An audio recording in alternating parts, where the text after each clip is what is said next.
안녕하세요. 자, 오늘 보신 경찰행정법 사례 문제 해설 시작하도록 하겠습니다. 일단 시험 보시느라 너무 고생 많으셨어요. 시험이란 것이 너무너무 끔찍해서 저도 시험 볼 때마다 느꼈던 건데 다시는 안 본다. 내가 시험 떨어지더라도 내년에 내가 다시는 안 본다. 그런 생각이 들 정도로 아주 그냥 끔찍한 게 시험이에요. 그 시험 시간 동안 여러분들이랑 끝까지 버티고 잘 보셨으니까 그것만으로도 대단하다는 그런 말씀을 드리고 싶습니다. 자, 우선 문제 들어갈게요. 우리 사례 문제. 사례 문제 관련해서 우리가 먼저 요 판례를 보고 들어갈게요. 요 판례 가지고 문제를 냈으니까요. 2018년도에 나온 형사사건이죠. 형사사건, 공무집행방해죄, 특수 칼을 들고 나왔기 때문에 특수 공무집행방해 사건이 문제가 됐던 부분이었습니다. 근데 사실관계를 간단히 설명해 드리자면 오늘 나온 문제하고 똑같아요. 평소에도 맨날 시끄럽게 하고 막 주변 사람들이 힘들게 만들고 그러다가 결국 이날도 112 신고받고 경찰관들이 출동했는데 문을 안 열어줘요. 문을 안 열어주고 두드려도 경찰입니다. 두드려도 야 꺼져 막 욕만 하고 안 열어줍니다. 뭐 이러니까 결국 뭐 이대로 돌아가면 안 되죠. 이대로 돌아가면은 뭐 얘 때문에 주민들 다 밤새 잠을 못 자요. 그래서 어떻게든 얘를 갖다 밖에 나오게끔 해야 되는데 안 나오니까 문을 때려 부셔서 들어가는 방법도 있겠죠. 근데 이제 그거보다는 좀 덜 침입적인 방법이 전기 끊는 거죠. 전기 일시적으로 잠깐 끊었더니 아니나 다를까 크게 듣고 있던 음악이 꺼지니까 뛰쳐나온 거죠. 그래서 뛰쳐나와가지고 아니 이렇게 경범죄 위반으로 이렇게 하시면 어떡합니까? 막 얘기하는데 어쨌든 그때 뛰쳐나와서 칼 들고 뛰쳐나와갖고 막 경찰관들에게 위협하고 이런 상황이에요. 그러다 보니까 공무집행방해도 앞에 칼 들고 나왔네 특수공무집행방해가 이제 인정됐던 그런 사건이었습니다. 자, 판결 요지를 볼게요. 자, 경찰관 직무집행법은 경찰관이 국민의 자유와 권리를 보호하고 사회 공공의 질서를 유지하기 위하여 직무 수행에 필요한 사항을 정한다. 이게 이제 경찰관 직무집행법의 1조 목적이 되는 거죠. 그런 걸 정하면서 경찰관의 직권은 직무 수행에 필요한 최소한도에서 행사되어야 한다고 정하고 있다. 1조 그렇죠? 2항에서 비례의 원칙을 규정하고 있죠. 경찰관의 직권은 필요한 최소한도로만 행사되라. 비례의 원칙을 이렇게 강조하고 있다는 거. 그리고 경찰관 직무집행법 2조는 경찰관 직무의 범위로서 이런 것들을 쭉 정하고 있다. 결국 국민의 생명, 신체, 재산의 보호도 들어가죠. 막 너무 지나친 소음 때문에 막 병원 가서 우울증 진단까지 받고 뭐 이런 상황이고, 자, 범죄의 예방, 경범죄, 또 진압 수사, 다 경범죄가 지금 여기서도 문제가 되고 있는 부분이죠.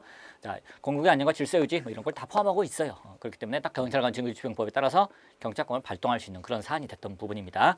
특히 여기서 제일 중요한 게 이제 경찰관 직무집행법 6조인데 이번 시험 좀 아쉬운 게 참고조문을 안 줬어요. 경찰관 직무집행법 6조를 참고조문으로 딱 줬으면 좋겠는데. 이것만 주기 좀 뭐하다 싶으면은 다른 경찰권 발동의 근거가 되는 다른 조문들 몇 개 주면서 6조도 같이 끼워서 줬으면 좋았는데 경찰관 직무집행법 6조를 아예 안 줬어요. 6조 해석에 사실 이 사건은 판례는 이 6조를 해석해서 6조에서 얘기하고 있는 이 즉시강제의 요건에 들어가느냐, 요건에 포섭된다고 볼 수 있겠느냐, 딱 이 요건 해석하는 사건이었거든요. 이 조문을 안 줬다는 게 좀 아쉽고요. 어쨌든 이 6조를 보면은 경찰관은 범죄 행위가 목전에 행하여지라고 하고 있다고 인정될 때에는 이를 예방하기 위하여 관계인에게 필요한 경고를 하고 그 행위로 인하여 사람의 생명, 신체에 유해를 끼치거나 재산에 중대한 손해를 끼칠 우려가 있어 긴급한 경우에는 그 행위를 제재할 수 있다라고 정하고 있습니다.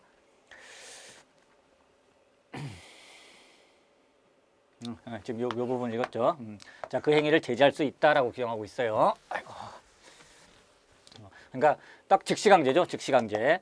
범죄 행위가 목전에 행해지려고 하고 있다고 인정될 때 정말 급박한 상황이에요. 급박한 상황이고, 자, 뭐 여기서 뭐 예방을 위해서 경고할 수도 있지만은 또 그 행위로 인하여 사람의 생명, 신체에 유해를 끼치거나 재산에 중대한 손해를 끼칠 우려가 있어 긴급한 경우에는 그 행위를 제재할 수 있다.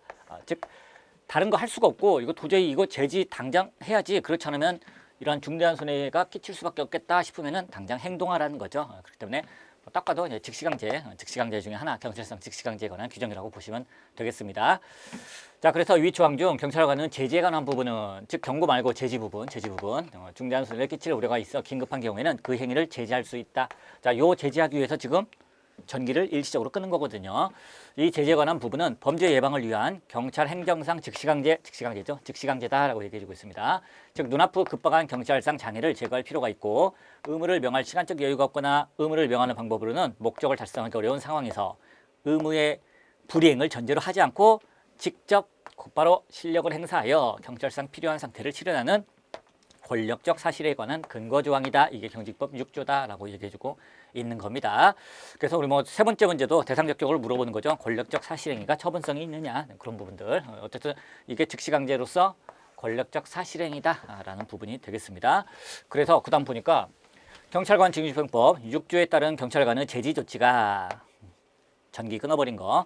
자, 이게 적법한 직무집행으로 평가되기 위해서는 자, 지금 이걸 적법한 직무집행 우리 시험 문제에서는 이렇게 일시적으로 전기를 차단한 행위가 적법한 직무집행인지 검토하시오라고 해서 20점으로 나왔는데 자, 요거 적법한 직무집행인지 아닌지 요게 이제 이 사건에서는 형사사건이 된 거죠. 행정사건이라기보다는 형사사건이 된 거죠. 즉 공무집행방해죄가 성립을 하려면은 공무집행방해죄가 유죄로 나오려면은 일단 직무집행 자체가 적법해야 되는 거죠. 경찰관이 직무집행이 적법했는데 거기에 대해서 폭행 협박을 하게 되면은 공무집행방해죄고 만약 경찰관의 직무집행이 적법하지 않다면 그에 대해서 폭행 협박을 한 거는 정당방해일지 정당행위가 되어서 공무집행방해죄가 성립하지 않게 되는 부분이죠. 그래서 여기서 과연 경찰관의 이 전기 끄는 그 조치가 적법한 직무집행이 아니냐 그걸 지금 판단을 해주고 있는 겁니다. 그래야만 공무집행방해죄 유죄무죄가 판단이 될 테니까요. 자, 어쨌든 경찰관의 제지 조치가 적법한 직무집행으로 평가되기 위해서는 형사처벌의 대상이 되는 행위가 눈앞에서 막 이루어지려고 하는 것이 객관적으로 인정될 수 있는 상황이어야 된다. 왜냐하면 우리 분명히 6조에서 경찰관은 범죄 행위가 목전에 행해지려고 하고 있다고 인정될 때를 요건으로 얘기하고 있거든요. 그래서 그렇게 막 눈앞에서 이루어지고 있는 것이 객관적으로 인정될 수 있는 상황이고 또 그 행위를 당장 제지하지 않으면 곧 인명, 신체에 유해를 미치거나 재산에 중대한 손해를 끼칠 우려가 있는 상황이어서 그래서 직접 제지하는 방법 외에는 위와 같은 결과를 막을 수 없는 절박한 상태여야 한다. 보충성이죠. 최후의 수단. 그래서 직접 제지하는 방법 말고는 다른 방법이 없다라는 거. 요게 또 있어야 된다라는 겁니다. 다만 경찰관의 제지 조치가 적법한지는 제지 조치 당시의 구체적 상황을 기초로 판단해야 되고 사후적으로 순수한 객관적 기준에서 판단할 것은 아니다. 이건 뭐 항상 경찰관 발동에서 반복되는 얘기고요. 어쨌든 요 부분. 그래서 이제 요 판례에서는 우리 대법원에서는 일단 부산지방법원 항소심, 그러니까 2심 하급심에서는 공무집행방해죄가 성립하지 않는다고 봤어요. 거기서 이제 얘기하는 바로는 아니 뭐 경찰관의 제지 조치 6조가 있긴 있는데 6조의 요건을 못 갖추지 않았느냐. 6조에 못 갖췄다. 즉 지금 이거 하지 않으면은 중대한 손해를 끼칠 우려가 있어서 긴급한 경우다. 그렇게 볼 수 없는 거 아니냐. 뭐 이런 식으로 했어요. 그래서 그 하급심의 판결에 따르면은 도대체 112 신고 받고 출동해서 아무것도 하지 말라는 소린가. 좀 어이가 없는 뭐 그런 하급심 판결이었습니다. 거기에 대해서 대법원은 그렇지 않다. 전기 끊는 거 당연히 그 정도는 할 수 있고 그 정도는 적법한 직무집행이다. 그런데 거기다가 칼 들고 나왔으니까 특수 공무집행방해죄 유죄가 맞는 것이다. 이렇게 대법원에서 판단을 했던 부분이에요. 그래서 여기에 해당하느냐 안 하느냐. 막 눈앞에서 막 이러고 하는 것이 객관적으로 인정될 수 있는 상황이냐 아니냐. 그리고 이걸 당장 제지하지 않으면 손해를 막을 수 없기 때문에 제지하는 방법이 마지막 수단이었느냐. 이런 부분에 대해서 쭉 포섭을 해주고 있습니다. 즉 우리 대법원 같은 경우는 경찰권 발동의 한계로서 뭐 경찰 소극의 원칙, 경찰 공공의 원칙, 경찰 비례의 원칙, 경찰 평등의 원칙 뭐 이런 용어를 쓰진 않죠. 하지만 모든 교과서에는 다 사례집에 다 이렇게 나와 있지만 그런 얘기를 쓰지 않는다는 거. 또 즉시강제의 한계로서 뭐 법규상 한계, 조리상 한계, 뭐 영장주의 적용 여부 등등등 뭐 그런 것들도 우리 판례는 언급하지 않고 있어요. 그래서 판례에서는 딱 요 6조에 해당하는데 6조에서 이렇게 얘기하고 있으니까 여기에 만약 해당된다면 제지할 수 있다. 근데 그 앞부분에 해당하느냐 과연? 긴급한 경우 이거 아니면 안 되는 그런 경우 긴급한 경우라든지 목전에 행해지려 하는 경우라든지 이런 경우에 해당한다고 볼 수 있겠느냐 볼 수 있다 요 정도 이제 판단을 내려주고 있는데 그걸 우리가 답안했을 때는 경찰 비례의 원칙이라든지 이런 식으로 좀 정리를 해서 써줘야 되는 부분이죠.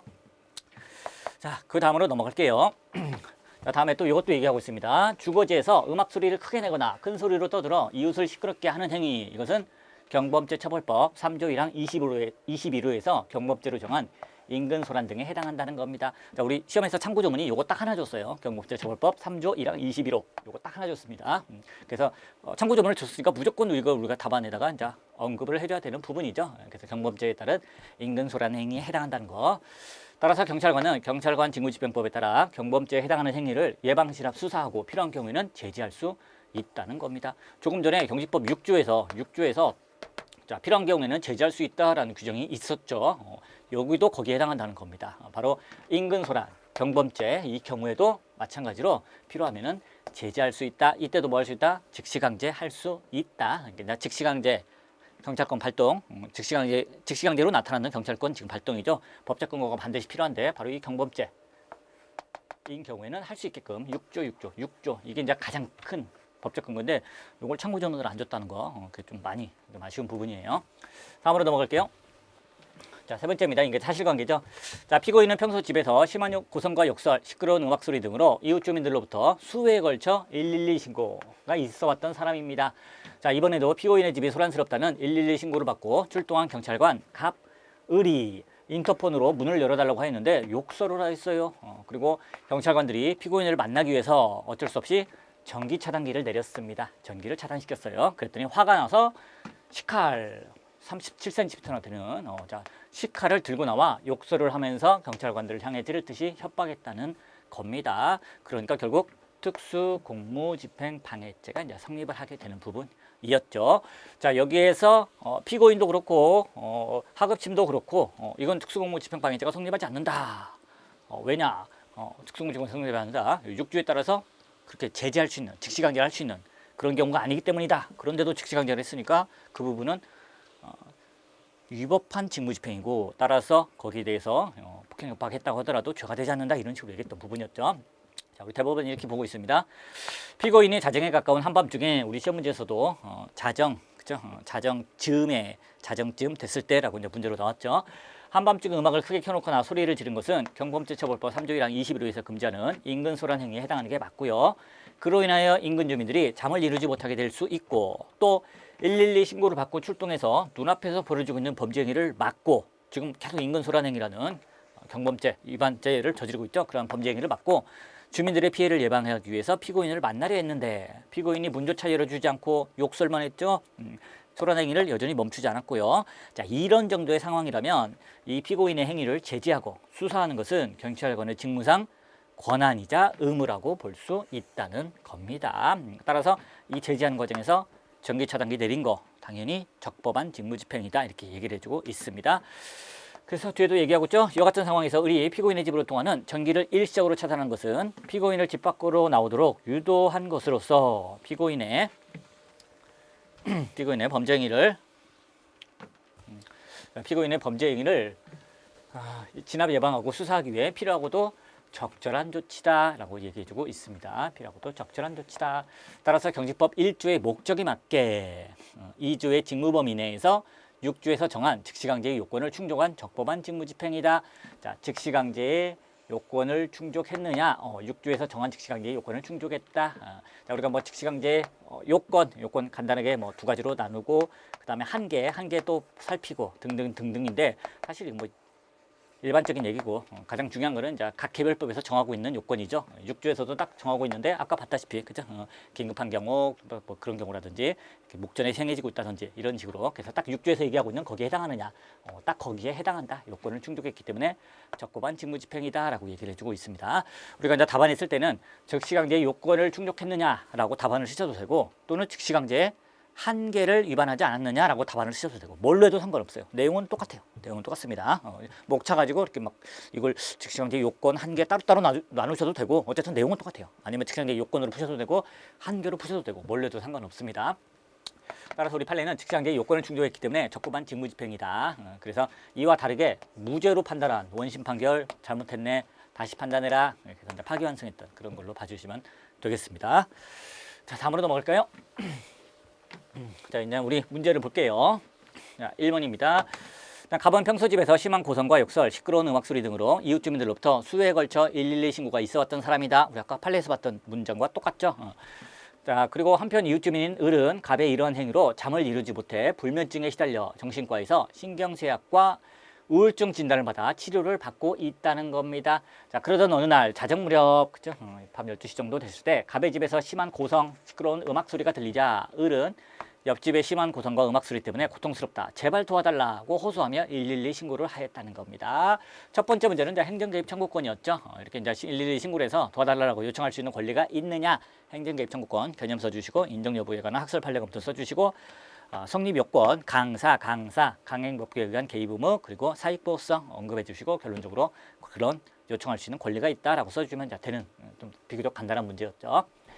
자, 신고를 받고 출동한 경찰관 병과 정은 갑의 집에서 시끄러운 음악 소리와 함께 알 수 없는 고함 소리가 나서 이러한 소란한 행위를 막고 을을 포함한 인근 주민들의 피해를 예방하기 위해서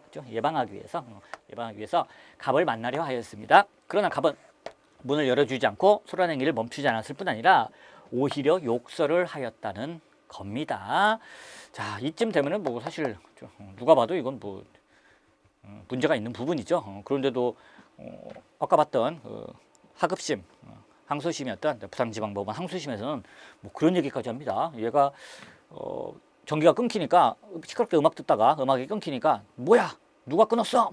뭐면서 문 밖으로 뛰쳐나왔는데 손에 식칼 들고 나왔죠. 칼 들고 나 31cm 칼 들고 나왔죠. 근데 그것도 그 하급심에서는 전기가 끊기니까 누구든지 뛰쳐나올 수 있는 거 아니냐. 뛰쳐나올 때 그냥 우연히 손에 칼을 들고 있었을 뿐이다. 이걸로 특별히 위협하려고 칼을 들고 나온 건 아니다. 이렇게까지 얘기하고 있어요. 전기가 끊기면은 우연하게 칼 들고 있다 뛰쳐나오나요? 이 사람 전기 끊기기 전까지 고함 지르고 막 음악 소리 크게 틀고 있던 사람인데 칼춤을 추고 있었나? 크게 음악 소리 틀어놓고 막 고함 지르면서 칼춤 추다가 음악이 끊기니까 그 상태로 그대로 문 열고 나온 건가? 어처구니 없어요. 어쨌든 대법원에서는 뭐 딱 봐도 얘 성격 더러운 놈이고 칼 들고 나와서 위협한 거 맞잖아. 특수공무집행방해죄 맞아. 이게 대법원의 입장이에요. 자, 어쨌든 이때 또 오히려 욕설을 했어요. 문도 안 열어주고.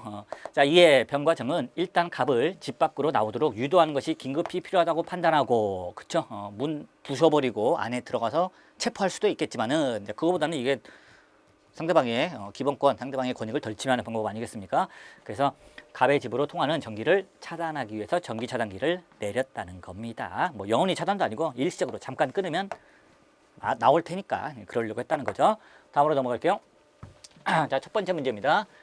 자, 을은 갑의 소란 행위를 제지하여 줄 것을 요청할 수 있는 권리가 있는지 검토하시오. 행정대입 청구권이죠. 행정대입 청구권. 아까 설명했다시피 그런 식으로 목차를 나가시면 되는 부분이고요. 자, 두 번째 문제입니다. 경찰관 병정의 전기 차단 행위가 적법한 직무집행에 해당하는지 검토하시오. 실제 사안에서는 뭐 때문에 이걸 판단하는 겁니까? 적법한 직무집행인지 아닌지를 적법한 직무집행이라면은 상대방에게 공무집행방해죄가 성립하고 적법한 직무집행이 아니라면 공무집행방해죄 무죄가 되겠죠. 그것 때문에 나왔던 부분이었습니다. 어쨌든 전기차단 행위가 적법한 직무집행에 해당하느냐. 자, 전기차단 행위 경직법 6조에 따른 즉시강제더라. 즉시강제. 하지만 역시 이것도 뭐 경찰권 발동이 대부분 즉시강제죠. 경찰권 발동이에요. 경찰권 행사입니다. 따라서 우리가 문제를 풀어줄 때 즉시강제의 한계로 풀어주셔도 되고 또는 우리 판례처럼 그냥 아예 뭐 즉시강제의 요건에 들어맞는지를 따지겠다 해도 상관없는 부분이고 일반적으로 이제 즉시강제 한계 가지고 풀어주시든지 아니면은 경찰권 발동의 한계 가지고 풀어주시든지 다 상관없어요. 다 상관없습니다. 우리 판례도 시작할 때부터 경제법 1조 2항에서 필요 최소한의 범위에서 권한을 사용하도록 되어 있다 뭐 등등등. 그리고 여기서 딱 봤을 때 이 사안에서 이쯤 전기 차단한 것 정도는 필요하고도 적절한 조치를 할 수 있겠다 등등이라고 표현하기 있기 때문에 사실 적합성 원칙, 필요성 원칙 그리고 법의 균형성, 상당성 원칙 등 경찰 비례의 원칙을 사실 녹여서 얘기하고 있는 거나 마찬가지입니다. 그러니까 우리가 경찰권 발동의 한계에 관련해서 경찰 소극의 원칙, 소공 비평책, 경찰 책임의 원칙은 뭐 문제되지 않죠. 경찰 평등의 원칙도 문제되지 않고 경찰 소극의 원칙 뭐 이것도 문제되지 않고 이 두 개가 문제가 되겠죠. 아니 사주소에 들어와 가지고 문 두드리고 거기에 들어가는 전기 끊고 또 음악 듣는 거 그리고 내 사생활인데 음악 못 듣게 방해 이런 점에서 경찰 공공의 원칙 위반 여부도 문제될 수 있겠고 특히 이 부분이 제일 중요하죠. 경찰 비례의 원칙. 꼭 이렇게 전기를 꼭 끊어야만 됐느냐 이런 부분들. 그래서 즉시강제 한계로 가든 경찰권 발동의 한계로 가든 그건 중요하지 않아요. 그건 크게 중요하지 않고 특히 이 부분 즉시강제라는 거 명확히 밝혀주고 하지만 그럼에도 한계가 있다는 거 특히나 이 비례의 원칙 관련된 부분 한계 요걸 쓰는 게 사실 중요하다고 보시면 되겠습니다. 마치 이게 이제 아주 예전 문제로 보시자면은 몇 년 전에 이제 2018년도 몇 년 전에는 그런 문제가 있었죠. 112 신고받고 안에서 막 문제가 있고 하니까 들어가려고 문을 부수고 들어갔죠. 문을 부수고 들어갔는데 이제 문 부수고 들어가는 거 시건장치 해제 이제 법적 성격이 뭐냐, 뭐 이게 위법하냐, 적법하냐 이렇게 물어보는데 거기에 대해서 즉시강제긴 맞죠. 즉시강제인 건 맞아요. 즉시강제 맞는데 즉시강제 꼭 한계로만 풀어야 되느냐? 전혀 그런 건 아니에요. 경찰권 발동에 한계로 풀어도 전혀 시장이 없는 겁니다. 다만 이제 그때 채점 기준표는 즉시강제로만 써 있어가지고 이상하다. 경찰관 직무집행법이라든 이런 개별법이 명확히 있으면은 그 개별법상의 요건과 한계가 더 중요한 부분인데 오히려 경찰권 발동의 한계로 가야 더 정확할 것 같은데 왜 이런 게 없을 때에 보충적으로 적용될 수 있다고 볼 수 있는 즉시강제 쪽으로만 가서 채점기준표를 만들었을까 좀 논란이 있었어요. 그래서 이제 재작년에 문제가 나왔을 때는 결정권 발동의 한계 관련해서 문제가 나오면서 사주소 들어가서 음주 측정하고 했던 그런 사례 문제가 나오면서 문제에서 경찰권 행사의 한계 측면에서 검토하시오 이렇게 정확히 방향을 정해줬어요. 이런 식으로 해줘야 이제 답안이 이렇게 가도 맞는 거고 저렇게 가도 맞는 건데 채점 기준표가 어떻게 만들어지느냐에 따라서 이렇게 쓰면 점수 주고 이렇게 쓰면 점수 안 주겠다. 그럼 그 말이 안 되는 거잖아요. 그러니까 애초에 답안 작성 방향을 문제에서 정해주는 게 좋죠. 경찰권 발동의 한계 쪽으로 써주세요. 이렇게 제시하는 게 좋겠죠. 근데 이번에 문제가 나오면서 이거 분명히 경찰권 발동이거든요. 경찰권 행사인데 한편으로 즉시강제이면서 근데 어느 쪽으로 써줘야 될지 그 방향을 제시하지는 않았어요. 그렇기 때문에 결과적으로 뭘로 가도 상관없다. 즉시강제라는 걸 일단 밝혀줘야 되는 건 당연하고 그 다음에 즉시강제의 한계로 갈지 아니면은 결정권 발동의 한계로 갈지 뭘로 가도 상관없다라는 거 말씀드립니다. 마치 작년 문제가 약간 그런 면이었죠. 작년 문제가 철회에 관한 뭐 일반 법률을 쭉 쓰고 뭐 철회의 제한 법률로서 신뢰보호 원칙을 쓸 것이냐 뭐 아니면은 재량의 일터를 남기려면 별표의 법적 성격을 제대로 쓰고 할 것이냐 원래대로 나오면 당연히 별표의 법적 성격부터 쓰고 쭉 나가야 되는 부분인데 결과적으로 채점 기준은 신뢰보호의 원칙이었어요. 신뢰보호의 원칙의 요건 그리고 법률 적합성 원칙과의 충돌, 즉 한계, 요건과 한계, 요거 잘 쓰면 다 붙는 거고 앞에 거 막 열심히 하다가 요거 못 쓰면은 떨어지는 거고 뭐 이런 식으로 됐었죠. 요것도 이제 그런 문제일 거라고 생각을 하고 있습니다. 즉 즉시강제인데 어쨌든 경찰권 발동이죠. 여기에 대해서 경찰권 발동의 한계로 접근해도 되고 즉시강제의 한계로 접근해도 되고 뭘로 해도 상관없고 어쨌든 결국 비례의 원칙이라든지 등등등 즉시강제로 간다면은 최후의 수단이어야한다는 점, 보충성 원칙 등등등 그런 내용을 마치 우리 판례가 얘기한 것처럼 필요하고도 적절한 거냐, 딱 이 요건에 맞도록 한 거냐, 이 경우 경찰권을 발동해도 되는 경우냐, 그 내용만 어떻게든지 녹여내시면 다 점수가 나온다 이렇게 생각을 하시면 되겠습니다. 자, 그 다음에 이제 세 번째 문제를 볼게요. 자, 가번 경찰관 병정의 전기차단 행위가 처분에 해당하고 또 권리보호에 필요가 있다고 주장하며 취소 소송을 제기하려고 한다. 갑의 이러한 주장이 타당한지 검토하시오라고 이제 얘기하고 있습니다. 자, 취소 소송을 제기하려면 일단 본안 판단을 받으려면 적법 요건을 갖춰야 되죠. 적법 요건을 갖추려면 첫 번째 처분에 해당해서 대상적 격을 갖춰야 되고 또 권리 보호의 필요가 있어야 된다. 즉 협의의 소의 이익도 갖추고 있어야 되는 거죠. 여기처럼 전기 차단 행위라는 게 즉시강제, 즉시강제 특히 뭐 즉시강제가 어떤 성격을 가지고 있습니까? 사실행위, 권력적 사실행위의 성격을 가지고 있죠. 그래서 이건 뭐 이것도 그렇지만 사실 이것도 기출문제로 경찰권 발동한 게뿐 아니라 기출문제로 이것도 여러 번 나왔던 거죠. 행정결정권도 뭐 기출에 나왔던 거고요. 이것도 기출에 나왔던 거죠. 뭐 가스총 사용이라든지 등등등 이렇게 무기 사용이나 가스총 사용이라든지 행정 대집행이라든지 대집행을 실행한다든지 이러한 권력적 사실행위가 있었을 때 이 권력적 사실행위에 대해서 취소 소송을 제기한다면 본안 판단을 받을 수 있겠느냐? 주로 두 가지를 물어보죠. 하나는 대상적 격이 있느냐, 그리고 또 하나 협의의 소익이 있느냐.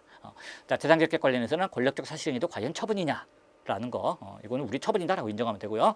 두 번째로 협의의 소익이 있겠느냐. 이미 종료돼서 집행이 다 끝나버렸는데 건물 철거 이미 다 끝났는데 어떡할 거냐. 가스총 이미 다 쏴버렸는데 어떡할 거냐. 전기 차단행위 이미 다 끝난 일인데 어떡할 거냐. 이걸 과연 취소 판결 해줄 필요가 있겠느냐. 이런 점에서 이제 협의의 소익, 이익, 항상 권력적 사실행위에서 세트로 물어보는 대상적 격과 협의의 소익, 그 문제가 이번에 나왔던 부분이죠. 그래서 우리도 처분에 해당하긴 하지만 권력적 사실행위니까 처분에 해당하긴 하지만 협의의 소의 이익은 없겠구나. 따라서 가의 주장은 타당하지 않겠구나. 뭐 이런 식으로 결론을 내리면 되는 부분이었습니다. 자, 그다음에 이문 뭐 단문 같은 경우는 뭐 1문, 2문 뭐 계속 중요하게 지키는 데서 나왔죠. 특히 행정의 자동화 결정 같은 경우는 뭐 행정기본법에서 그 법적 근거까지 새로 마련이 됐기 때문에 나왔고 이것도 나왔고 다만 배점이 30점이라서 생각보다 좀 배점이 크게 나왔어요. 그래서 세 장을 다 못 쓰시고 어느 정도 쓰시는데 크게 영향은 없다고 생각합니다. 왜냐하면 복귀명령 행정규칙을 평소에 30점 분량으로 엄청나게 준비하는 수험생들은 사실 거의 없다고 생각해요. 다 비슷비슷하게 20점이나 25점 정도 분량 정도로 다 쓰고 나왔을 거다 이렇게 생각을 하고 있습니다. 어쨌든 뭐 단문보다는 역시 사례에서 변별력이 나오겠죠.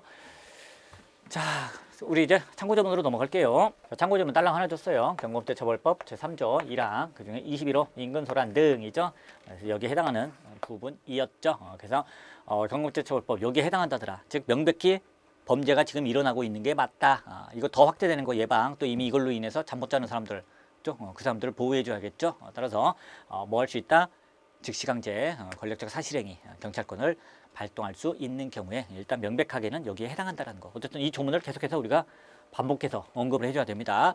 사실 이거 이상으로 더 중요한 점은 경직법 6조예요. 근데 경직법 6조를 우리한테 안 줬기 때문에 경직법 6조를 정확히 우리가 답안에 못 쓰더라도 어쨌든 경직법에 따라 당연히 경찰관이 뭐 위험 발생이라든지 그런 걸 위해서 여러 가지 경찰권을 발동할 수 있지 않습니까? 쭉 내려가면 뭐 불신검문 무기 사용도 있고 그런 정도 경찰관 직무수행법에 따라 그 정도만 쓰셔도 돼요. 정확히 뭐 6조 이렇게 이제 쓰는 건 어려우니까요. 하지만 이 조문은 참고조문에 주어졌으니까 반드시 우리가 명시를 해줘야 되는 부분이고요. 다음으로 넘어갈게요.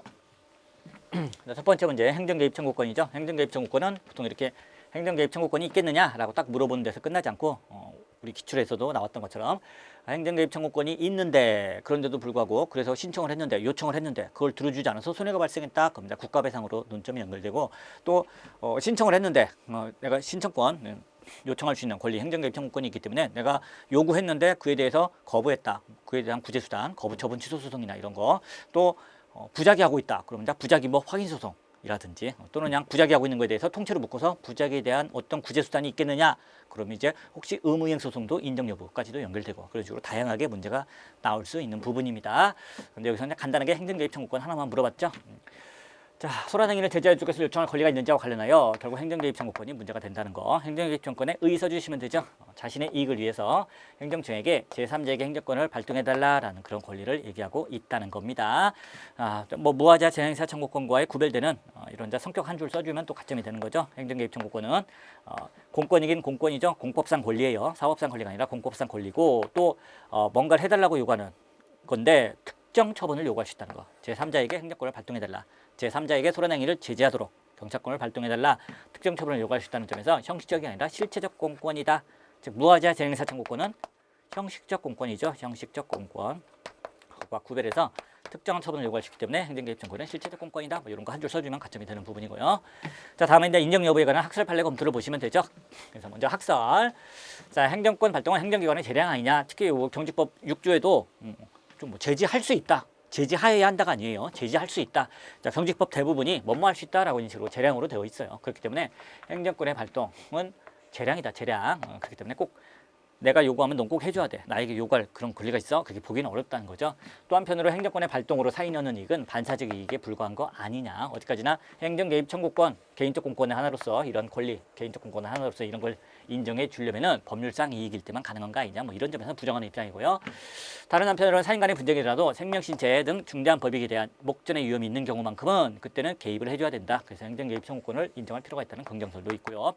자, 우리 판례는 긍정하는 것이다 라고 대부분 학자들이 평성을 내려주고 있습니다. 뭐 사건은 엄청 많죠. 무장봉기 사건 등등 비롯해서 여러 가지 사건에서 행정개입 청구권이라는 단어를 쓴 적은 없지만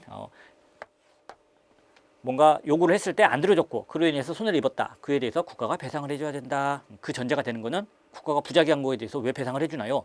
자기 의무가 있기 때문이다 라고 이제 보고 있는 거죠. 그래서 자기 해야 되는데 부작위했고 그것이 곧 위법하고 그러니까 배상을 해줘야 된다라고 얘기하고 있는 걸로 봤을 때 우리 판례도 국가배상 인정하고 있는 걸로 봤을 때 행정개입 청구권을 긍정하는 거 아니겠느냐라고 봐주시면 되겠고요. 다음에 검토입니다.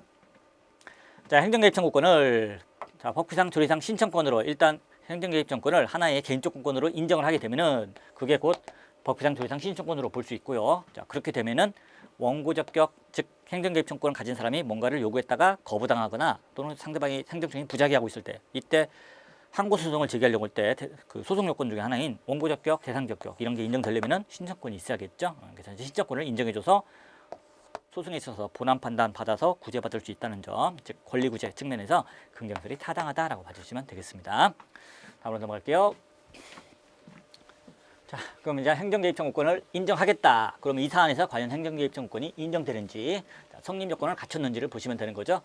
자, 행정개입 청구권도 개인적 공권의 하나이기 때문에 성립 요건은 강사, 그렇죠? 강행법규에 의한 개입 의무 존재, 사익보호성의 존재 차례로 봐주시면 되는 거죠.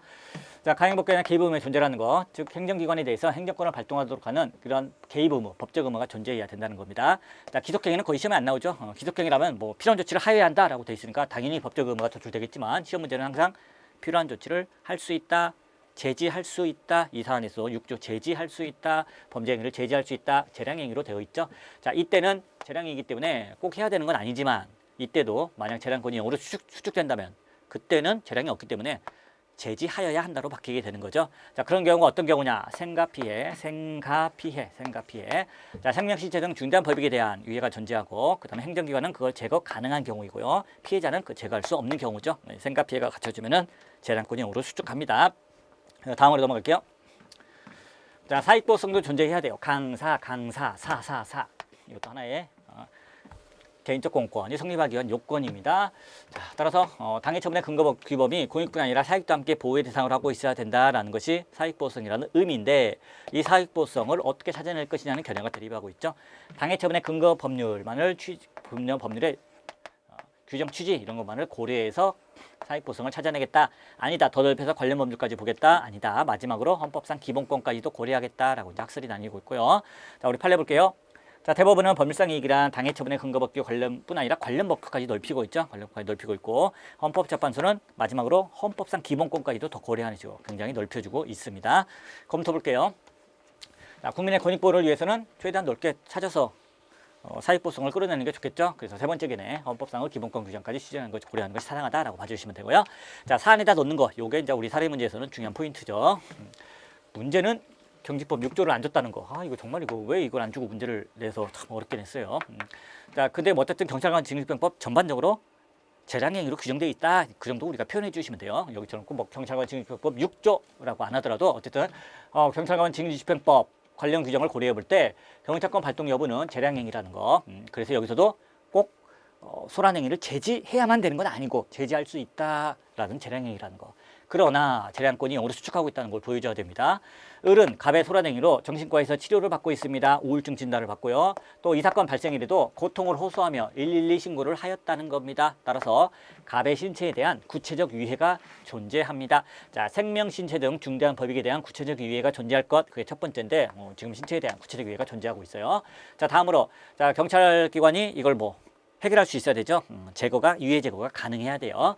자, 경찰권의 발동으로 유해가 제거될 수 있는 사안이죠. 또 자, 피해자 스스로는 불가능해야 돼요. 근데 을 스스로는 위험 방지가 불가능한 상황이죠. 그렇기 때문에 재량권이 용으로 수축된 경우에 해당한다. 요걸 이제 이렇게 사안포섭을 해서 보여주시면 되겠습니다. 재량권이 용으로 수축하기 때문에 뭐 제지할 수 있다가 아니라 제지하여야 한다로 바뀐 거나 마찬가지고 경찰 개입 의무가 그래서 발생하게 되는 거죠. 개입해야 됩니다.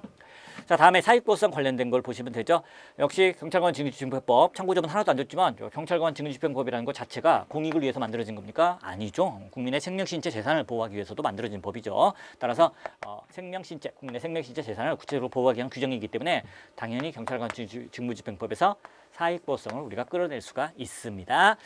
자, 결국 뭐뭐 하여야 한다. 개입 의무, 강행법규에 의한 개입 의무, 그리고 사익보호성, 강사 두 개가 갖춰졌으니까 행정개입 청구권의 성립 요건이 충족되겠죠. 그렇게 행정개입 청구권이 생긴 겁니다. 결론. 을에게 행정개입 청구권이 인정되므로 갑의 소란행위를 제재할 것을 요청할 수 있는 권리가 있는가? 네, 있다. 라고 맞춰주시면 되겠습니다. 자, 두 번째 문제로 볼게요. 자, 두 번째 문제. 자, 두 가지 방법으로 이제 시답안을 만들었습니다. 첫 번째는 이제 즉시강제의 한계로 접근해서 답안을 기술하는 경우가 되겠습니다. 자, 1번 장점 볼게요. 자, 병정의 정기 차단행위가 적법한 직무집행인지 검토하라라고 되어 있어요. 자, 이걸 행정상 직시강제의 한계에 위배되는지 여부로 검토하겠다는 겁니다. 자, 2번 정기 차단행위의 법적 성격이죠. 자, 직시강제에 해당한다는 걸 여기서 보여주시면 돼요. 직시강제의 개념을 써주시면 되죠. 현재 급박한 행정상의 장애를 제거할 필요가 있으나 미리 의무이행을 명할 시간적 여유가 없다. 성질상 의무이행을 명하는 것만으로는 목적 달성이 곤란하다. 자, 이 경우에 곧바로 즉시라고 써주세요. 다만 이제 행정기본법이 곧바로라고 우리말로 써서 이제 저도 이렇게 쓴 거예요. 즉시 곧바로 똑같은 얘기입니다. 자, 국민의 신체, 재산에 실력을 행사하여 행정목적을 달성하는 행정작용을 말한다. 이렇게 즉시강제 개념을 딱 써주시고요. 자, 사안이 거기에 해당한다는 걸 보여주시면 돼요. 병과 정이 갑의 집으로 통하는 전기를 일시적으로 차단한 것은 갑을 집 밖으로 나오도록 유도하기 위한 것이었죠. 자, 전기를 차단했다. 뭐 신체의 실력을 행사한 건 아니죠. 재산의 실력을 행사했다라고 이제 표현해 주시면 충분합니다. 그래서 이것은 갑의 범죄 행위를 제지하기 위해 필요한 상태를 실현한 것이니까 바로 즉시강제에 해당한다라고 보여주시면 되겠습니다. 자, 그리고 다음으로 넘어갈게요. 자, 3번입니다. 전기 차단 행위의 법적 근거, 즉 이 즉시강제의 법적 근거가 무엇이냐는 거죠. 그래서 즉시강제 같은 경우 우리가 뭐 즉시강제의 한계, 즉시강제의 한계 관련해서 사실 또 행정기본법이 즉시강제에 관해서 상세하게 어느 정도 꼼꼼하게 규정을 해놨는데 문제는 행정기본법에서 행정상 강제 집행 또 즉시강제 이런 규정들은 2023년 3월부터 시행이 됩니다. 그러다 보니까 그래서 이제 참고조문에서도 하긴 이번에 워낙 참고조문 인색하게 준 거 보면 이것도 당장 시행했더라도 안 줬을 것 같아요. 어쨌든 당장 쓰기는 좀 그런 조문이에요. 아직 시행이 안 된 조문이니까. 어쨌든 즉시강제 한계다 하면 이제 종래 지금 이제 법이 개정되기 전에 종래에도 많이 논의되는 게 법규상 한계, 뭐 조리상 한계, 뭐 영장주의. 근데 영장주의는 사실 뭐 거의 쓸 필요가 없는 게 영장주의를 쓰는 거는 문제에서 영장을 제시하지도 않고 이런 단어가 나온다든지 영장 없이 했기 때문에 위법하다고 주장한다, 타당한가 등등 설문이든 문제, 사례 내용이든지 간에 영장이라는 단어가 좀 나와야 돼요. 그렇지 않으면은 사실 이런 경찰관 징용집행법 같은 개별법에 있어서는 영장 당연히 없는 겁니다. 아니 뭐 112 신고 받으면은 일단 법원 가서 영장부터 들고 갑니까? 당연히 영장주의는 애초에. 그래서 우리 헌법재판소도 이 즉시강제는 그 본질상 급박성을 요건으로 하기 때문에 본질적으로 하고 있기 때문에 급박성이 본질이기 때문에 영장주의는 애초에 원칙적으로 적용되지 않는다 이렇게 이제 표현을 해주고 있죠. 그래서 사실 영장주의 부분은 사실 안 써줘도 된다라고 생각하시면 되겠습니다. 결국 법규상 한계, 조리상 한계인데 이 법규상 한계라는 건 결국 법에 근거가 있어야 되고 법을 위반하면 안 되고 뭐 등등 그런 내용이기 때문에 뭐 법적 근거라고 해도 상관없어요. 요게 그겁니다. 목차를 법적 근거라고 해도 되고 법규상 한계라도 되고 뭘로 해도 상관없다는 거. 자, 또 하나 조리상 한계라고 표현하고 있는데 이게 바로 뭡니까? 즉시강제긴 한데 이게 지금 뭐 즉시강제가는 일반론을 쓰는 게 아니라 개별적인 지금 경찰관 직무집행법에 따른 경찰권 발동이거든요. 그러니까 이 조리상 한계라는 건 결국 경찰법상의 일반 원칙상의 한계, 소공 비평책 사실 그걸 얘기하는 거다라고 그냥 봐주시면 되겠습니다. 물론 이제 우리가 조리상 한계로는 따로 뽑아가지고 뭐 긴급성도 있어야 된다, 뭐 최후의 수단으로서 보충성도 있어야 된다, 뭐 비례성도 갖춰야 된다, 뭐 등등 이렇게 이제 네 가지로 좀 나눠서 이제 보고 있는데 요거대로 이제 일단은 이제 작성을 했던 부분이에요. 근데 뭘로 해도 상관없다고 보시면 되겠습니다. 즉 여기 뭐 법적 근거라고 했는데 요걸 뭐 법규상 한계로 바꾸든 뭘로 바꾸든 상관없어요. 자, 볼게요.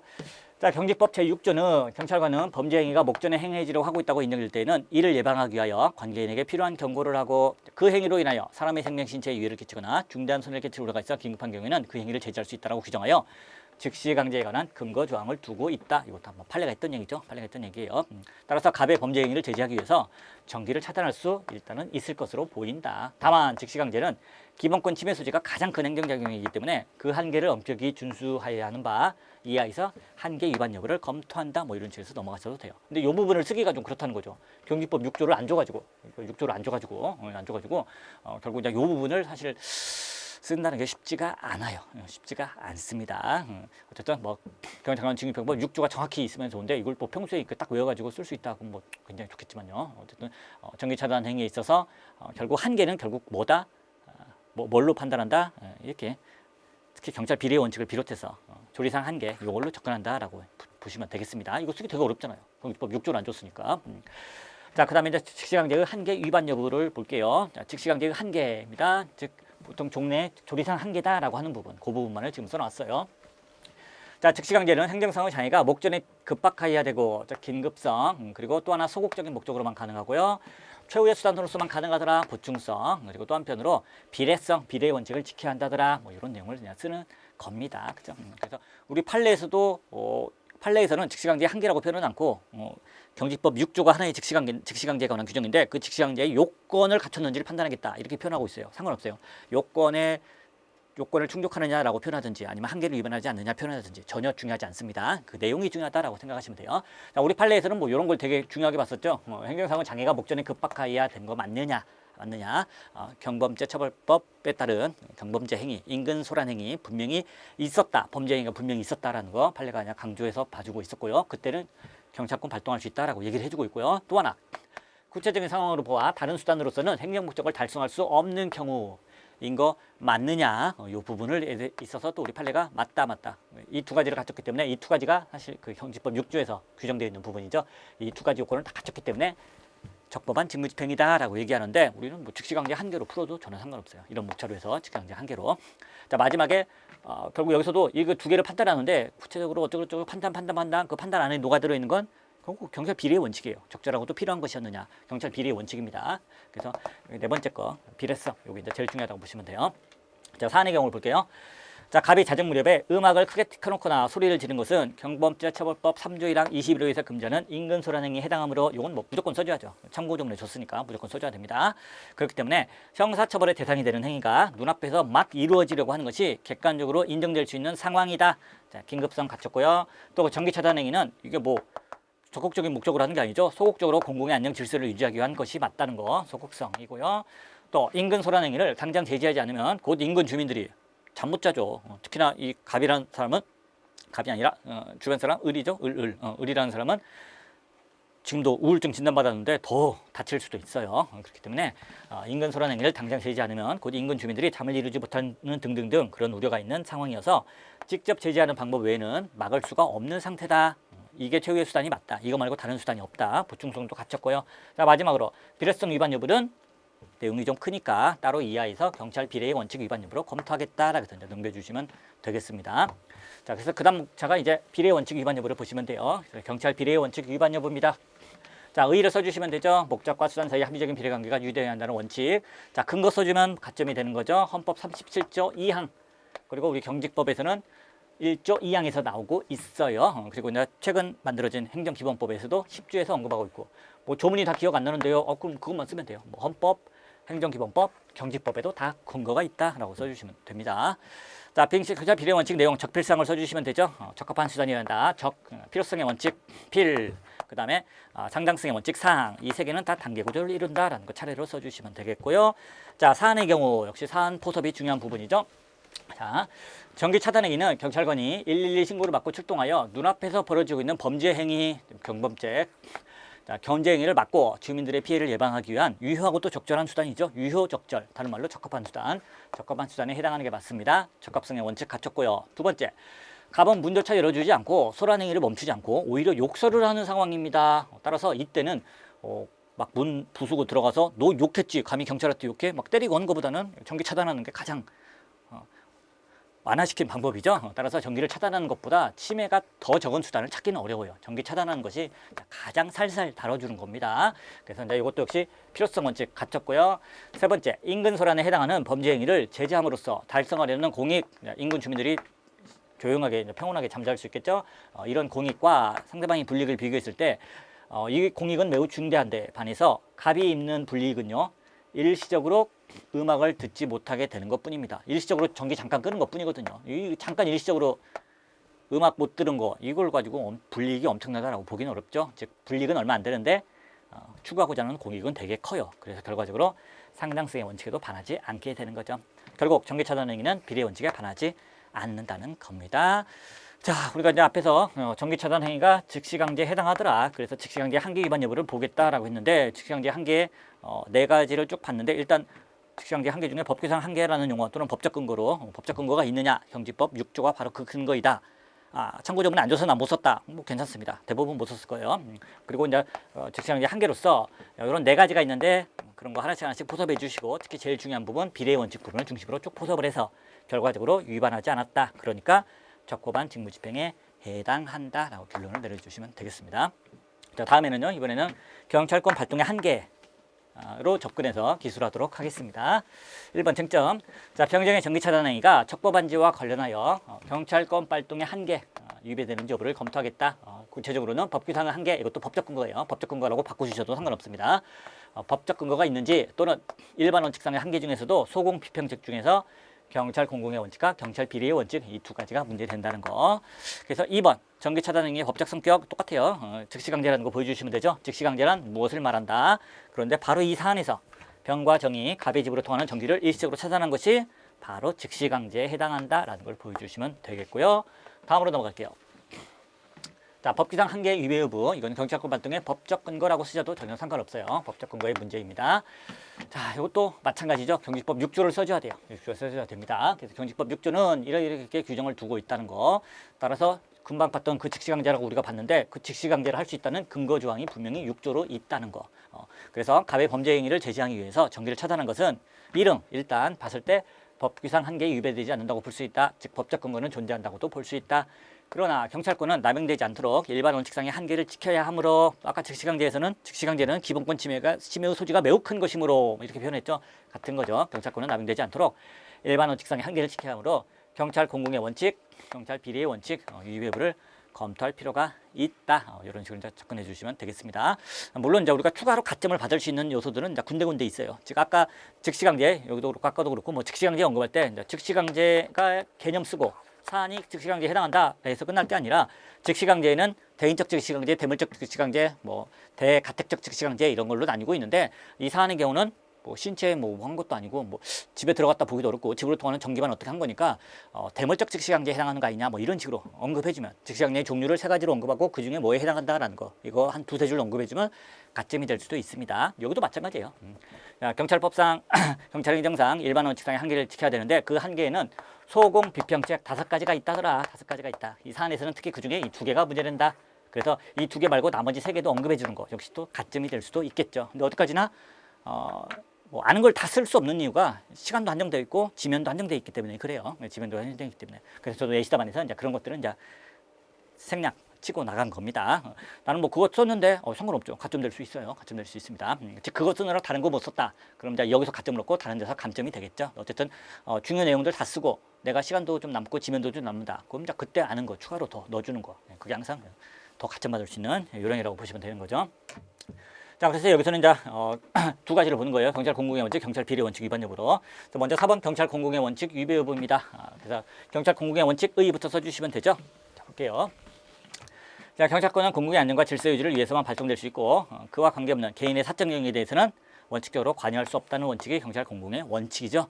자, 그 내용으로는 구체적으로 자, 생주민 3가지로 쓰시면 되죠. 그래서 사생활 불간섭의 원칙, 그리고 사주소 불간섭의 원칙, 그리고 이제 민사관계 불관여의 원칙 이런 걸 써주시고요. 자, 요런 원칙으로 나눠지지만 중요한 거는 이거죠. 다만 공공의 안전과 질서 유지에 중대한 영향을 미치는 경우에는 이러한 각 원칙에도 불구하고 예외적으로 경찰권을 행사할 수 있다. 그리고 항상 우리 사례 문제는 이 예외에 해당하는 부분이 주로 시험에 나오고 있습니다. 그리고 이 예외에 해당하기 때문에 경찰권을 행사할 수 있다는 것은 특히 우리가 참고 조문을 활용해서 경법죄가 맞다. 그러니까 예외적으로 경찰권을 행사할 수 있다라고 접근하시면 되겠습니다. 그래서 사안의 경우 보면 자, 경찰관이 갑의 주거에 출동하여 음악을 듣지 못하게 전기를 차단한 거 이거는 사주소 불간섭의 원칙. 주거에 출동해서 문 열어주세요 막 등등 하고 안 되니까 전기 끊고 자, 사주소 불간섭의 원칙에 반하는 거 아니냐 이렇게 볼 수도 있겠고 자, 시끄럽게 음악 듣는다고 음악을 듣지 못하게 하네. 음악 내가 듣는 건 내 사생활 아니냐. 자, 사생활에 간섭하는 그런 문제가 있을 수도 있다는 거. 그러나 갑이 자정 무렵에 음악을 크게 켜놓거나 소리를 지른 것은 경범죄 처벌법 3조 1항 21호 참고조문에 주어진 인근 소란행위에 해당한다는 겁니다. 자, 이는 공공의 안정질서를 중대하게 해하는 경우이기 때문에 경찰권을 행사할 수 있는 예외에 해당하죠. 이런 경우에는 예외적으로 경찰권을 행사할 수 있다. 그렇기 때문에 전기를 차단한 것은 경찰 공공의 원칙에 반하지 않는다는 겁니다. 반하지 않는다. 자, 다음으로 넘어갈게요. 자, 경찰 비리의 원칙 위배 여부 이제 살펴보시면 되겠습니다. 의 써주시면 되죠. 아까 봤던 거 똑같아요. 목적과 수단 사람이적인 비례관계 유지되어야 한다. 근거 조문들 써주시면 되고요. 역시 내용 똑같죠. 적필상. 자, 사안의 경우도 내용이 똑같습니다. 사안의 경우 보시면은 사안의 경우 자, 내용이 똑같아요. 전기 차단 행위. 자, 적합한 수단입니까? 네, 적합한 수단입니다. 자, 그리고 이거 덜 침해하는 수단이 있는데도 너무 더 침해하는 거 수단을 택한 거 아닙니까? 아닙니다. 이게 가장 덜 침해하는 수단입니다. 필요성 원칙도 갖췄고요. 자, 3번째 공익과 사익을 비교 형량해 보니까 추구하는 공익, 달성하고자 하는 공익이 훨씬 더 크네요. 그래서 평등성 원칙도 갖췄네요. 결론적으로 전기 차단 행위는 비례 원칙에 반하지 않는다는 겁니다. 자, 그럼 결론을 이렇게 써주면 되죠. 전기 차단 행위는 적고반 직무집행인지 검토하시오. 적고반 직무집행에 해당한다. 왜? 경찰권 발동의 한계를 검토해봤더니 이걸 위반하지 않았으니까요. 네, 이렇게 써주시면 되겠습니다. 자, 결과적으로 뭐 비례 원칙 위반 여부가 이제 가장 큰 부분을 차지한다. 작년 시험으로 치자면 신뢰보호 원칙 위반 여부가 가장 큰 부분을 차지하는 것처럼 비례 원칙 위반 여부가 이제 가장 큰 부분을 차지하는 부분인데 자, 여기까지 가는 과정에서 일단 즉시강제로 시작을 해서 직시강제로 시작을 해서 비례 원칙으로 끝난다라고 생각하시면 되겠는데 자, 그 과정에서 뭐 요건 충족 여부를 검토한다라고 목차를 쓰셔도 되고 한계 위반 여부를 검토한다. 특히 한계는 즉시강제의 한계 위반 여부로 쓰셔도 되고 경찰권 발동의 한계 위반 여부를 쓰셔도 되고 자, 뭘로 해도 다 상관없다는 거. 상관없다는 거. 뭐 판례 같은 경우는 뭐 그냥 아주 그냥 요건 충족 여부만 가지고 딱 접근했죠. 근데 그 안에는 사실 정말 이게 필요하고도 적절한 수단이었느냐 뭐 등등등 정말 이거 아니면 다른 방법이 없었느냐 일단 그 정지법 6조 자체에 이미 다른 수단 없을 때만 해야 된다는 보충성이라든지 뭐 등등등 또 이미 정지법 6조를 당연히 지배하고 있는 저 위에 있는 1조 2항에서 필요 최소한의 범위에서만 행사돼야 된다. 비례 원칙 이런 게 다 있기 때문에 결국 이걸 판단할 때도 다 비례 원칙이 다 녹아 들어갑니다. 그렇기 때문에 우리 목차에서도 뭐 판례처럼 그렇게만 뜩 쓰면 안 되겠죠. 안 되고 결국 이제 비례 원칙 같은 거 반드시 검토하면 되겠구나라고 생각하시고요. 즉시강제 이렇기 때문에 조금 좀 아쉬운 부분이죠. 즉시강제로 쓴 분들이 있고 경찰권 발동의 한계로 가서 쓴 부분들도 있고 어느 쪽으로 간 부분들이 혹시 불이익을 입으면 되느냐 절대 안 되는 거죠. 판례가 얘기하는 것처럼 그런 내용만 다 녹아들어 있으면은 둘 다 점수를 다 충분히 받을 것이다 이렇게 생각을 하고 있습니다.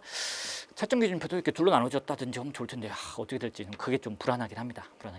어쨌든 필요한 내용만 썼다면 즉시강제의 요건으로 가든 즉시강제의 한계로 가든 경찰권 발동의 한계로 가든 뭘로 가든 크게 걱정 안 하셔도 된다. 그렇게 이제 좀 얘기를 드리고 싶습니다. 다음으로 넘어갈게요. 자, 세 번째 문제죠. 세 번째 문제는 대상적격, 권력적 사실행위에 대한 대상적격과 협의소 이익에 관한 문제였습니다. 자, 취소소 등은 처분 등을 대상으로 하죠. 행정소송법 19조 조문 언급할 수 있으면 가점이죠. 따라서 경찰관 병정의 정기차단 행위가 처분에 해당하느냐를 물어보는 거, 이건 곧 취소소 등의 대상적격을 물어본다는 걸 내가 알고 있다. 또 정기차단 행위에 대해서 권리보호의 필요 이거 있냐고 물어보는 건 곧 이미 종료된 행위인데도 불구하고 협의의 소익이 있을까라는 걸 물어본다는 걸 내가 알고 있다. 뭐 그런 걸 이제 언급해 주시면 되는 겁니다. 자, 그래서 2번 대상적격이죠. 대상적격. 개념으로 시작합니다. 대상적격에 관한 문제점에서 앞에 문제점 자체를 아주 쟁점, 목차 1번 쟁점 자체를 아주 간단하게 시작해도 돼요. 문제하고 똑같이. 근데 문제에서 처분성이 있냐, 권리보호의 필요가 있냐 했는데 쟁점해놓고 그걸 똑같이 쓰는 거 좀 약간 그래요. 약간 그러다 보니까 그냥 따로 했을 뿐인데 보통 대상적격 하면은 여기서 이제 문제점 목차 하나 있고 행정소송법 19조에 따라서 취소소송은 처분 등을 대상으로 하는데 그래서 결국 처분성 인정 경우가 문제된다는 거 보통 여기다 많이 써주는데 워낙 쟁점에 쓸 게 없기 때문에 여기 있는 걸 빼서 앞에 쟁점에다가 쓴 것뿐입니다. 어디에 쓰든 상관없어요. 그것도 전혀 지장 없습니다. 어디에 쓰든. 자, 일단 대상적격 나오면 처분 일반으로 써주시면 되죠. 처분의 개념을 써줍니다. 행정소송법 2조에 나와 있는 행정소송법 처분의 개념을 써주시고, 자, 행정행위와의 관계, 그래서 이제 처분과 행정행위 어떤 관계냐라는 거죠. 똑같이 보는 이론론 아니다. 처분이 더 크다라고 보는 이원론 써주시고요. 자, 우리 판례 태도는 어떤 학자들은 이론론이라고 보고 어떤 학자들은 이원론이라고 보는데 그건 중요하지가 않죠. 이론론이든 이원론이든 그게 중요한 게 아니고 우리 판례가 점점 처분 개념을 확대하고 있다. 이게 이제 중요한 겁니다. 처분 개념을 확대하고 있다. 그래서 건축 신고 관리행위 등 여러 가지 되게 많아요. 여러 가지 등 행정행위는 아닙니다. 행정행위는 아닌데도 불구하고 그것도 처분이다라고 해서 처분 개념을 확대하고 있는 게 판례의 태도라는 거. 즉 우리 판례의 기준은 행정행위냐 아니냐 가지고 딱 보는 게 아니라 국민의 권리 의무에 직접 영향을 미치는 작용이냐 아니냐, 국민의 권리 의무에 변동을 가져오느냐 가져오지 않느냐, 이거 가지고 이제 처분이냐 아니냐 그렇게 결정을 하고 있는 부분이죠. 자, 우리 검토 생각건데 행정소송법이 처분의 개념에 대해서 넓혀놓고 있죠. 즉 종래 행정행위에 해당하는 부분, 행정청에 관한 구체적 사실에 대한 법치편에서 공권력의 행사, 여기서 끝나는 게 아니라 추가로 그 밖에 이해해주라는 행정작용을 추가하고 있어요. 자, 이렇게 그 밖에 이해해주라는 행정작용을 추가하고 있는 것, 포함하고 있는 것은 현실적으로 구제 필요성이 있는 행정작용이 나타나면은 그것도 구제해주겠다는 거 아니겠느냐. 즉 처분의 개념을 그래서 최대한 넓혔다는 거죠. 그러면 결국 행정행위 플러스 알파가 처분 아니냐. 그래서 이원론이 타당하다라고 검토하시면 되고요. 다음으로 넘어갈게요. 자, 그럼 과연 정기차단 행위가 처분이냐 아니냐는 부분이죠. 자, 앞서 이문에서 검토한 것처럼 정기차단 행위는 즉시강제가 맞습니다. 그래서 정기차단이라는 사실상 결과의 실현을 목적으로 하는 권력적 사실행위에 해당한다는 거. 사실행위. 자, 무슨 법적 행위가 아니죠. 사실상 결과를 위해서 하는 사실행위일 뿐인데 하지만 비권력적이 아니라 이제 권력적이에요. 우월한 지위에서 이제 강제하고 있는 성격도 가지고 있죠. 그래서 이 권력적 사실행위라는 단어를 앞에 두 번째 문제 풀면서 즉시강제, 이거는 즉시강제에 해당한다. 즉시강제로서 권력적 사실행위다. 거기서 쓰셔도 되고 어디서 쓰든 상관없어요. 여기서는 지금 권력적 사실행위라는 단어는 아껴놨다가 앞에서는 즉시강제로만 했다가 즉시강제가 꼭 권력적 사실행위다. 이걸 여기서 나왔는데 이문에서부터 써주셔도 상관없습니다. 이문에서부터 써주셔도. 다만 이제 권력적 사실행위라는 단어는 주로 처분성 인정 여부에서 이제 언급이 돼야 잘 주소가 맞거든요. 그러다 보니까 일부러 두 번째 문제에서는 안 썼다가 세 번째 문제에서 이제 썼던 것뿐인데 앞에서 써도 상관없어요. 어쨌든 앞에서 즉시강제고 권력적 사실행위라고 얘기했지. 그러니까 바로 이제 일동남 1번으로 넘어가시면 되죠. 행정행위와 처분의 관계에 관한 만약에 이론론에 따르게 되면은 권력적 사실행위를 거의 대부분 처분으로 보여주고 있습니다. 그 이유는 이론론에서는 그런 식으로 논리를 펴나가는 거죠. 권력적 사실행위는 단순한 사실행위가 아니라 사실행위 플러스 행정행위가 붙어 있는 거다. 행정행위가 붙어 있다. 바로 뭐 어떤 행정행위, 함행이라는 함행이라는 행정행위가 붙어 있다. 결합된 것이다. 그러니까 그런 점에서 행정행위만이 처분인데 권력적 사실행위가 곧 권력적 요 부분이 함행이라는 행정행위니까. 그러니까 얘가 처분이 되는 것이다. 이번 룰에 따르면 굳이 뭐 그렇게 볼 필요가 없다는 거죠. 사실행위 앞에 뭐 행정행위 없다 치도 그냥 사실행위라 치더라도 어쨌든 그걸로 인해서 국민의 권리 의무의 변동을 가져온다면 그밖에 이에 준하는 행정작용이다라고 보면 되는 거 아니냐. 자, 판례에 따르더라도 그렇죠. 판례에 따르면 기준이 국민의 권리 의무에 직접 영향, 변동을 가져오느냐 아니냐 가지고 구별하는데 즉시강제 권력적 사실행위는 다 국민의 권리 의무에 직접 영향을 미치는 작용이죠. 판례에 따르더라도 이제 처분에 해당한다라고 이제 봐주시면 되겠습니다. 자, 그래서 뭐 학설 판례 뭐 상관없이 다 정기차단행위는 처분이다라고 봐주면 되고 이제 문제는 협의의 소의 이익이죠. 자, 의 써주면 됩니다. 본안 판결을 받을 현실적 필요성, 권리보호의 필요라고도 하죠. 그래서 우리 문제에서도 권리보호의 필요가 있다고 주장한다, 타당한가라고 물어보고 있습니다. 권리보호의 필요가 곧 협의의 소의 이익이죠. 자, 그런데 일반적으로 처분의 효력이 소멸한 경우에는 협의의 소의 이익도 부정되죠. 그래서 뭐 1개월짜리 영업정지 처분이면 1개월 지나면은 그건 이제 사라지죠. 더 이상 취소할 협의의 소이익이 없고요. 특히나 이렇게 조기에 집행이 끝나버리는 권력적 사실행위 같은 경우는 더군다나 협의의 소이가 없게 되는 이런 문제가 생길 수 있겠죠. 자, 일반론을 써주셔야 돼요. 행정소송법 12조 의문의 해석론 일반론을 써줍니다. 이상 12조 의문은 처분 등의 효과가 소멸된 뒤에도 회복되는 법률상 이익이 있으면 또한 같다. 즉 취소 소송을 제기할 수 있다고 규정하고 있는데 이게 협의의 소이익에 관한 규정이냐 아니면은 12조 자체가 제목이 원고적격이니까 이것도 원고적격 규정이냐라고 보는 견해가 대립하는데 생각건데 1문하고 2문이 좀 차이가 있더라. 1문은 그냥 법률상 이익이라고만 돼 있는데 2문은 앞에 회복되는이 붙어 있지 않느냐. 그래서 2문은 1문과 달리 회복되는 이라는 고 표현하고 있기 때문에 별개의 규정, 즉 1문만이 원고적격 규정이고 2문은 협의의 소이익에 관한 규정으로 보는 첫 번째 학설이 타당하다 정도로 봐주시면 되죠. 다음으로 넘어갈게요. 자, 회복되는 법률상 이익의 범위죠. 그래서 1문의 법률상 이익, 원고적격에 있어서의 법률상 이익과 동일하다라고 보는 견해가 있고 더 넓다라고 보는 견해가 있고 자, 우리 판례는 기본적으로는 좁게 보는 입장이지만 최근에는 역시 그 범위를 확대하고 있다. 자, 우리 검토 생각건데 국민의 권리구제 확대 차원에서 확대시키는 것이 좋겠다라고 봐주시면 되는 거죠. 자, 사안의 경우 볼게요. 자, 원칙적으로 즉시강제와 같은 권력적 사실행위는 그 실행이 조기에 완료되고 그렇게 완료된 이후에는 그 행위의 위법을 이유로 손해배상이나 원성회복을 청구하는 것은 가능하지만 그 행위에 취소를 구하는 것은 권리보호 이익이 없다, 협의 소이익이 없다, 협의 소이익이 없다라는 겁니다. 이게 이제 판례 문구 그대로예요. 판례 문구. 그 뒤에다가 이건 내 생각인데 판례도 마찬가지다라는 식으로 표현했을 뿐이에요. 이게 이제 판례 입장이죠. 그래서 판례도 또한 동일한 입장이라는 겁니다.